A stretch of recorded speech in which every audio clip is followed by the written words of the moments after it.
저는 이 말씀을 묵상하면서 이게 죄인이 이렇게 하나님의 인도하심을 받아서 약속의 장소까지 가는 그런 신앙의 여정을 바로 또 짧은 하나의 사건,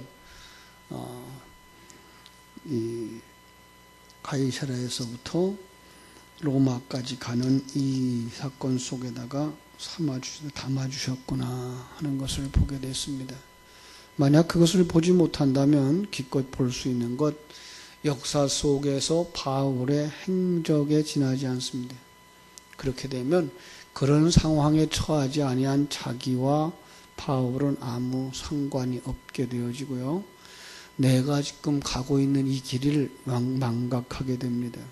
성경은 다른 사람의 역사를 기록하거나 다른 사람들 속에 일어나고 있는 그 일을 이야기하고 있는 남의 책이나 역사책이 아니고 어떤 사람의 전기를 우리에게 가르쳐주고 있는 그런 책도 아닌 바로 우리의 생명에 관한 책, 여러분의 계시의 책이기 때문에 이렇게 볼 수 있어야 됩니다. 이것이 바로 경전의 의미입니다. 경전은 바로 여러분의 책입니다.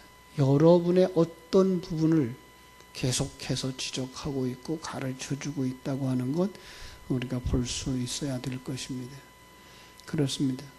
가이사를 떠나서 로마로 가는 길은 아브라함의 일정과도 같을 것입니다. 그리고 출애굽의 일정과도 같을 것입니다. 그리고 내 인생 신앙의 일정으로 이렇게 겹쳐서 보시면 내 모습이 바로 이런 모습이구나 이렇게 보실 수가 있는데 오늘 27장에서 나타나고 있는 바울의 모습이 죄인의 모습입니다. 죄인이 아닌데 불구하고 죄인의 모습으로 가고 있는 겁니다. 여러분, 이제 우리는 하나님의 생명을 가진 자, 죄인인가요? 아닌가요? 죄인이 아니에요. 그런데 이 세상을 살아가는 우리의 모습은 여전히 죄인처럼 묶여 있어요. 그리고 이 세상에 살아가고 있는 날 동안 내가 주관자가 되어지는 것이 아니라 누군가에 의해서 끌려가게 되어져 있는 것, 이것을 우리가 살펴볼 수가 있습니다. 그렇습니다. 우리는 하나님의 생명을 가지고 하늘나라의 주권을 가진 자들, 하늘나라 시민권을 가진 사람들, 새 사람이 맞습니다. 그러나 우리의 몸은 시간과 공간 세계 속에 살고 있기 때문에 시간과 공간 세계 속에서 이제 묶여있는 죄인의 모습으로 가게 되어지고요. 그리고 자유하는 모습으로 살가는 것을 보게 됩니다. 그 속에서 우리는 자유함을 누리게 되는 것이고, 그죠? 이것이 인생이죠. 구원받은 성도의 일생이 바로 이렇다는 거예요. 내가 계획대로 내가 원하는 대로 갈 수 있는 상황이 아니에요. 누군가에 의해서 이끌려가는 것이죠. 그렇습니다. 마치 요한복음 21장 18절에서 우리 주님이 베드로에게 하신 말씀을 생각나게 하는데, 내가 진실로 진실로 내게 이르니 네가 젊어서는 스스로 띠뛰고 원하는 곳으로 다녔거니와. 내가 성령에 사로잡힌 바 되어지기 전에는 내 마음대로 다니는 줄 알았지라는 거죠. 그런데 뭐라 그래요? 늙어서는 이제 성령을 받고서는 이제 하나님의 인도하심을 받고 깨달아 알고부터는 성령이 네 팔을 이제 사로잡고 팔을 벌리리니 남이 내게 띠띠우고, 성령이죠. 진리에 띠죠. 진리가 이제 그를 사로잡고, 그죠? 내가 그 원하지 않는 곳으로, 그러니까 우리 육신에 원하는 곳이 아니라 이제 하나님이 원하는 곳으로 데려가는 모습을 우리가 보게 되는 것입니다. 바로 이것이 신앙의 일정이고, 지금 바울 사도의 가이사랴를 떠나서 로마로 들어가는 그 과정인 것을 우리가 볼 수가 있습니다. 그래서 27장 1절에 보면 이 바울이 누구에게 던져지는가 하면 백부장 율리오에게 맡겨집니다. 우리가 배를 타고 이탈리아에 가기로 작정되며 바울과 다른 죄수 몇 사람을 아구스도 내의 백부장 율리오라는 사람에게 맡기니, 그죠? 하나님이 바울을, 역사의 주인공은, 사실 이 사건의 주인공은 다른 사람이 아닌 바울이죠. 그러나 그럼에도 불구하고 바울은 지금 누군가에 묶여서 가고 있는 것이고 누구에게 이끌려서 가고 있는 것, 이렇게 보실 수가 있어요. 바로 성령이 인도하시는 과정. 예수님이 그 시험을 받으시는 모습과 같은 거죠. 성령의 이끌림을 받는데 누구에게 시험을 당해요? 예, 사단에게 시험을 당해요. 이게 참 우리가 어떻게 보면 이해할 수 없는 부분이에요. 사단은 그저 하나님이 이 시간과 공간 세계 속에서만 우리를 다스릴 수 있는 그 능력을 가진 존재인데 불구하고 성령이 우리를 끌어다가 그에게 맡겨서 시험하는 모습이죠. 우리가 그러니까 사단에게만 시험당한다, 사단은 우리를 어떻게 할 수도 있는 존재다라고 생각하시면 안 돼요. 성령의 인도함을 받아서 사단에게 시험을 받는 거예요. 그러니까 배후에 누가 계셔요? 성령이 계셔요. 여러분들이 가는 길을 누가 함께 하셔요? 하나님이 함께 하셔요. 그런데 이 세상 속에서는 누구에게 시험을 당해요? 사단에게 시험을 당하는 거예요. 결코 그것을 잊지 마세요. 그러니까 사단이 우리의 생명까지도 어떻게 하려고 하는 건 아니에요. 그렇게 할 수도 없어요. 그런데 그가 하나님의 생명을 가진 자인가 아닌가를 갈라내고 우리 속에 나 중심의 사람인 옛사람과 새사람을 갈라내는 작업을 바로 성령을 통해서 하나님이 일하시는 거예요. 세상을 통해서, 세상의 사건들을 통해서, 사람을 통해서 바로 우리들 속에 있는 옛사람을 벗겨내는 작업을 하고 계시는 거지 우리의 새 생명까지도 해하지 못하는 거예요. 그래서 욥기서에 보면 사단이 와서 욥을 이제 고소하죠. 그러자 하나님이 욥에게 그럼 네게 맡길게. 네가 시험해봐. 그러나 생명에는 손대지 마라 그러죠. 결국은 그 생명을 키우는 일, 그리고 생명을 성장시키고 완성시키는 그 일에 누굴 쓰고 있는 거야? 사단을 쓰고 있는 거예요. 사단이 그의 재산도 뺏어가고 자녀들도 뺏어가고 그의 육체까지도 뺏어가는 그럴 때에 결국은 그 속에서 뭐가 나와요? 질그릇이 깨지면 그 속에서 횃불이 나오는 것처럼 자신의 옛사람까지 욕망까지 다 깨지게 될 때 그 속에서 하나님의 생명, 하나님이 너를 이렇게 만드시는 거야 라고 하는 그 하나님의 생명이 나와요. 귀로만 듣던 하나님을 이제 눈으로 뵙는 그런 욥이 되어지는 것을 우리가 볼 수 있는데 그게 바로 인생이고 그게 바로 우리의 신앙의 과정인 것을 알 수가 있습니다. 그래서 이제 그는 하나님과 함께 시작하는 거예요. 그죠? 그래서 바람에 이끌려가자. 바람이 막으면 못 가요.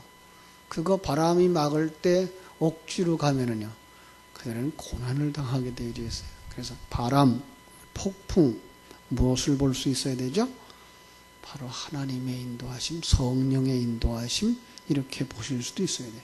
그러니까 우리는 이 세상을 살아가면서 이 세상의 모든 사건들 속에서 하나님의 손길을 보실 수 있어야 돼요. 하나님의 인도하심과 하나님의 가로막으시는 사건들을 볼 수가 있어야 돼요. 내 마음대로 되어지는 것이 인생이 아니라 누군가에 의해서 끌려가는데 그때에 돕는 자가 누구예요? 성령 하나님이시죠. 바람이죠. 바람을 우리를 해하려고 하는 게 아니고 우리를 도우신다. 성령은 우리를 해하려고 하는 것이 아니고 우리를 도우신다. 어떻게 도우셔요? 하나님의 사람으로 완성되도록 도우신다라고 하는 것 우리가 기억해야 됩니다. 그래서 성령에 의해서 가는, 성령의 이끌림을 받아서 가는 것을 우리가 볼 수 있어야 됩니다. 그렇습니다. 그래서 7절에 보면 이렇게 말하죠. 배가 더디 감으로 여러 날 만에 간신히 니도 맞은편에 이르러 풍세가 더 허락지 아니하므로 살몬의 앞을 지나 그레데 해안을 바람막이로 항해하여 간신히 그 연안을 지나 미항이라는 곳에 이르니 라세아 시에서 가깝더라. 그런데 거기서 어떤 기간이 있었는가 하면 금식하는 기간이 있어요. 금식. 그럼 금식 그러면 우리가 또 생각할 수 깊이 묵상해야 될 것이 있죠. 그들은 마침 그 기간이 유대인들의 전통에 따라서 금식하는 그런 기간이었어요. 그런데 성경 속에서 그것을 기록해서 우리에게 주는 건 바로 금식의 개념이 우리의 일생 속에 있어야 된다라고 하는 거예요. 금식, 어떤 게 금식이죠? 세상 것을 힘으로 삼아 살지 않고 하나님의 뜻을 힘으로 삼고 하나님을 힘으로 살겠습니다 라고 할 때 세상줄이 억압이 풀려나는 거죠. 바로 그런 거예요. 그런데 그들은 이제 하나님의 뜻을 따라서 살겠다라는 것이 아니죠. 이제 하나님의 뜻을 따라 살겠다라는 이제 금식의 기간이었다라는 거죠. 그런데 그 금식의 기간이 지났어요. 그러니까 어떻게 되죠? 다시 위태하는 거예요. 그죠? 그러니까 세상 것을 다시 먹기 시작하면 뭐 해야죠? 위태한 거예요. 우리는 하나님의 말씀을 먹는 순간 그게 금식이에요. 세상적으로는 세상의 것을 먹지 아니하기 때문에 금식이에요.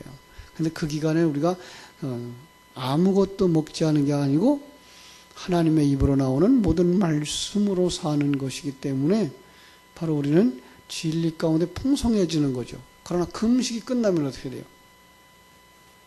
이 세상 속에서는 다시 먹게 되는 거죠. 그러면 세상 것을 다시 의지하게 되죠. 그러면 뭐가 돼요? 고난이 와요. 하나님 우리를 만들고 계시기 때문에 바로 그렇습니다. 자, 그래서 바울은 그들에게 하나님이 주신 은혜를 가지고 그들 속에 이렇게 말합니다. 여러분이여, 내가 보니 이번 항해가 물건과 배만 아니라 우리 생명에도 타격을 많은 손해를 끼치게 될 겁니다. 그랬더니 백부장이 선장과 선주의 말을 바울의 말보다 더 믿어요. 세상이니까. 세상은 세상 사람들이, 세상에서 그 방향 키를 잡고 있는 사람들, 그들을 더 믿죠. 그들의 세력을 더 믿어요. 그래서 그들은 거기서 머물기보다는 베링스에 가서 이제 머물자 그래가지고 우선 거기서 떠났어요. 자, 남풍이 순하게 불어요. 마치 무엇과 같아요? 이게 잘 됐다라고 생각할 수 있는 것 같아요. 요나의 니느웨로 가라고 하는 말을 피해서 다시스로 가고 있는 것과 같은 거죠. 순적하게 배를 만나고 가요. 예. 그런데 어떻게 되죠? 가다가 광풍을 만나죠. 바로 여기도 똑같은 일이에요. 그들이 하나님의 뜻을 따라 순종하지 아니하고 나아갈 때 바람은 그들을 고난 속으로 밀어넣죠. 여러분, 혹시 우리가 이 세상을 살다가 이렇게 고난을 당하고 있을 때 하나님의 생명이 있는 사람들은 퍼뜩 생각해 봐야 되죠. 우리가 잘못 가고 있어서 그런 건 아닌가? 그렇습니다. 하나님의 뜻을 거역하고 있어서 그런 건 아닌가? 예. 물론 그 속에서도 하나님은 일하고 계셔요. 그 속에서. 그러니까 우리가 선택을 잘못하고 있을 때 하나님은 내버려 두셔서 하나님의 뜻과 관계없는 역사를 만들게 하는 게 아니라 우리의 선택이 어떠하든지 하나님은 그 선택하신 것 속에서 그걸 도구로 삼아서 우리를 하나님의 사람으로 만들어가고 계신 걸 알 수가 있어요. 그렇습니다. 그래서 이건 하나님이 주신 거야 라고 말할 수밖에 없죠. 그런데 실상 선택은 누가 했어요? 내가 했어요. 내가 선택을 해요. 내 믿음 가지고, 내 능력 가지고, 내가 아는 것만큼. 그런데 그것이 잘못되었을 때 하나님은 어떻게 돼요? 거기서 광풍을 내리죠. 그래서 우리로 하여금 어디로 돌아오도록? 하나님의 품으로 돌아오도록, 하나님이 원하는 그 하나님의 사람으로 만들어지도록 하나님은 역사하시는 거예요. 그러니까 그때에 우리가 이랬으면 하나님이 순적하게 가게 했을 걸, 저렇게 하면 하나님이 정말 나를 형통하게 했을 걸. 예, 그 일도 있어요. 그러나 더 중요한 건 그럼에도 불구하고 하나님은 우리를 놓아버리거나 실패하시는 분이 아니라 하나님의 생명을 가진 자들은 반드시 돌아오게 하시는 것을 우리는 볼 수가 있습니다. 그래서 사흘째 되던 날 19절 배의 기구를 그들의 손으로 내버려요. 배의 기구를 내버려요. 이제는 뭐 하겠다는 거예요? 우리의 힘으로 할 수가 없구나. 뭐에 맡기는 거예요? 바람에 맡기는 거예요. 여러 날 동안 해도 별도 보이지 아니하고 큰 풍랑이 그대로 있음에 구원의 여망마저 없어졌어요. 그러자 그들이 여러 날 동안 먹지 못하였음에 바울이 가운데 서서 말해요. 그들이 뭘 먹지 못했어요? 양식을 먹지 못했어요. 어떤 양식일까요? 세상 양식일까요? 아니면 여기서 지금 우리가 하나님의 백성들이 진리의 양식을 먹어야 되는 것을 가르쳐주고 있는 거겠죠? 네, 그렇습니다. 우리는 세상적으로 풍요롭고 세상적으로 평안할 때가 오히려 위기라는 걸 알아야 돼요. 왜? 그때는 하나님의 음성이 안 들려요. 그러나 위기를 만났을 때에 우리는 하나님 앞으로 돌아오게 되는 거죠. 자, 그래서 바울이 그 가운데 일어서는 거예요. 여러분, 이 세상 속에 있는 수많은 사람들 다 이 풍랑을 만난 상황이라는 것 아시고요. 그 속에 여러분이 바로 바울이라고 하는 것 생각하셔야 돼요. 여러분 속에 있는 그 생명, 여러분 속에 주신 하나님의 그 은혜, 그리고 하나님이 여러분들과 함께하고 있는 그 놀라운 비밀을 그때에 전하게 되는 거예요. 그들이 편안할 때, 일이 잘 될 때는 바울의 말을 듣질 않아요. 그러나 그들이 어려움을 만났을 때에 그때는 어떻게 돼요? 앞서가고 있는 우리들, 복음에 사로잡힌 자들, 하나님의 생명을 가진 자가 그들 가운데서 일어나게 되는 거예요. 그래서 그들의 생애를, 그들의 장래를 예언하죠. 여러분들은 분명히 이런 예언의 은사가 있어요. 어떤 예언이야? 당신 내일은 넘어질 거야, 일어날 거야. 그런 예언이 아니고 어떤 거예요? 하나님의 생명을 가지면 천국 가고, 당신 것을 추구하고 당신의 욕망만 추구하고 이 세상 것만 생각하고 살다간 지옥 간다. 이 세상에서 큰 재산을 가지고 높은 지위에 올라갔다고 할지라도 하나님의 생명이 없는 당신은 지옥 간다. 분명한 예언이죠. 이걸 우리는 그들의 삶의 현장 속에서부터 상황 파악을 하고 진리로 그들을 이끌어낼 수 있는 이런 예언의 은사들이 다 있는 사람들이에요. 여러분들은 놀라운 하나님의 은혜를 입은 사람들, 그리고 하나님이 함께 하시는 사람들 잊지 마세요. 여러분에게 주신 사명입니다. 바울이 일어납니다. 그래 대해서 떠나지 아니었다면 이 타격과 손상을 면하였더라면 좋았을 뻔했어요.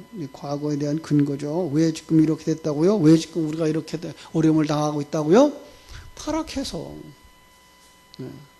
이 세상에 어떤 작은 일 하나도 있지만 더 크게는 우리가 타락이라고 하는 하나님의 뜻을 따르지 아니하고 자기의 욕망을 채워가고자 하는, 자기 생각이 옳다라고 생각하고 나아가는 바로 그것이 문제라고 하는 것. 그 문제는 이제 이미 지나갔어요. 다시 거론해봐야 소용없어요. 그러나 그것을 근거로 해서 우리가 복음이 필요한 걸 이야기할 수가 있는 거죠. 내가 너희에게 권하노니 이제는 안심하라. 너희 중 아무도 생명에는 아무런 손상도 없겠고 오직 배뿐이니라. 배는 망가질 거예요. 아마 이제 27절 이하에 내려가면 배가 깨지게 되겠죠. 배 속에 있는 그들, 배가 깨지며 그 배 속에 있는 사람들은 살아나더라. 어떤 게 생각나죠? 노아의 방주가 생각나야 되죠. 그죠? 그리고 우리 속에서 뭐가 생각나죠? 옛사람은 깨지고 새 사람이 살아나오는 바로 그 모습들이 생각나야 되는 거죠. 그러죠? 그렇습니다. 세상 것은 다 잃어버릴 수도 있습니다. 예, 우리의 몸은 병들을 수도 있습니다. 그러나 여러분 생명과 여러분의 그 새 생명은 결코 손해를 보지 않는다는 사실. 오히려 그 속에서 뭐 할 수 있어요? 더 건강하고 더 완성의 길로 가까이 갈 수 있다고 하는 사실을 아십시오. 그때 뭐 해야 돼요? 하나님의 말씀을 붙잡고 하나님의 말씀과 함께 가셔야 됩니다. 그래서 바울은 이렇게 말하죠. 내가 속한 바 곧 내가 섬기는 하나님의 사자가 어젯밤에 내 곁에 서서 말했다. 바울아, 두려워하지 마라. 네가 가이사 앞에 서야 하겠고 또 하나님께서 너와 함께 항해하는 자를 다 네게 주셨다. 예, 역사의 움직임은 누구를 중심으로 해서 움직이고 있다? 하나님의 백성들. 그렇습니다. 대통령이 정치를 어떻게 하고 어떠한 판사가 어떠한 일을 하고 세상 안에 이런 사람들도 있고 저런 사람들도 있어요. 이 나라가 어떻고 저 나라가 어떻고. 그러나 이 역사는 누구 중심으로 이끌어가고 있다? 하나님이.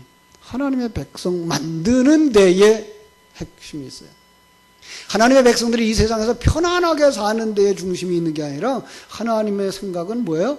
그 속에서 하나님의 백성을 만들어내는 데 하늘나라 유업으로 받을 아들로 만들고 더러운 죄의 옷을 벗겨버리고 의의 세마포 옷을 입혀서 신랑과 한 몸 만드는데 거기에 관심이 있는 거예요.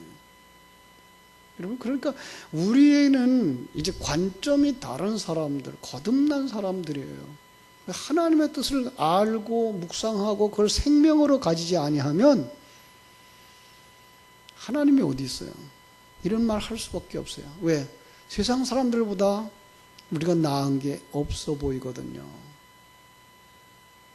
우리는 날마다 기도하는데 우리들의 생활은 불신자보다도 더 연약해 보일 때가 있거든요. 예, 실제가 그렇잖아요. 그런 걸로 우리는 이제 흔들리지 않는 사람이 되는 거예요. 물론 우리의 일생조차도 하나님의 일반 은총 속에 있어요. 모든 사건들이 하나님의 은혜가 아니면 이루어질 수가 없어요. 그러나 그럼에도 불구하고 그 사건은 누구도 이루고 있다. 불신자들의 세계에서도 이루어지고 있는 거예요. 하나님은 거기에 관심보다 더 중요한 것, 우리를 만들어가는 거예요. 하나님이 풍성해야 우리가 하나님이 계신 걸 알 거야 라고 생각하시면 주셔요. 그러나 그걸 안 주셔도 된다고 생각하면 안 주셔요. 그러니까 하나님의 은혜 가운데서 이루어지고 있는 것들을 보는 눈들이 있을 때 우리는 범사에 감사할 수가 있는 것이죠. 그렇습니다. 이 역사는 나 때문에 돌아가는 거다라는 사실, 더 큰 담대함과 확신을 가지고 그때 우리가 어떻게 해야 될까요? 우리가 잘못하면 태풍이 일어나는 거예요. 예. 우리가 바로 잘하고 형통하게 되면 복음을 전할 수 있는 좋은 기회를 주시겠죠. 바로 이러한 약속의 말씀을 우리가 굳게 붙잡고 오늘도 많은 것을 깨달아 아는 대로 가르쳐 주신 바대로 여러분 삶 속에서 누리는 하루, 하나님께 영광 돌리는 하루, 특별히 우리 여름 성경학교를 위해서 기도하는 하루 되어지기를 간절히 부탁을 드립니다. 기도하겠습니다. 하나님 우리 아버지 감사합니다. 바울 사도가 이제 가이사랴를 떠나 가버나움을 떠나 이제 로마로 가는 이 길에 하나님께서 진리를 담아 오늘 우리들에게 주셨다는 사실을 다시 한번 묵상하며 역사의 주인공으로 살아가는 삶, 바로 성도를 만들기 위해서 역사를 움직여가고 있는 하나님의 손길, 바로 성도들을 중심으로 해서 역사는 움직여져 가고 세상은 변하고 있다는 사실을 더 깊이 깨달아 알고 하나님의 사람들이 그 속에서 정말 증인의 역할들을 잘 감당하며 역사의 중심에 서 있는 놀라운 은혜를 누리면서 살아갈 수 있도록 축복해 주시옵소서. 이 생명을 가진 자의 삶이 없다면, 이 생명을 가진 자들의 핵심, 중심이 없다면 하나님 이 세상은 표류하고 말 것입니다. 하나님, 그러지 아니하도록 바로 예수 믿는 사람들이 말씀에 굳게 서게 하여 주시고 거룩한 삶을 주장할 수 있게 해주시고 그리고 하나님의 영광을 드러내며 많은 사람들 앞에 빛을 발하고 생수를 흘려낼 수 있는 사람들이 되게 하여 주시옵소서. 오늘 우리 여름 성경학교에도 우리 하나님께서 큰 은혜와 복으로 채워주시기를 간절히 소원하며 거룩하신 예수님의 이름으로 기도하옵나이다. 아멘. 하늘에 계신 우리 아버지여, 이름이 거룩히 여김을 받으시오며 나라의 임하옵시며 뜻이 하늘에서 이룬 것 같이 땅에서도 이루어지이다. 오늘날 우리에게 일용할 양식을 주옵시고 우리가 우리에게 죄 지은 자를 사하여 준 것 같이 우리 죄를 사하여 주옵시고 우리를 시험에 들게 하지 마옵시고 다만 악에서 구하옵소서. 대개 나라와 권세와 영광이 아버지께 영원히 있사옵나이다. 아멘. 자유롭게 기도하시기 바랍니다.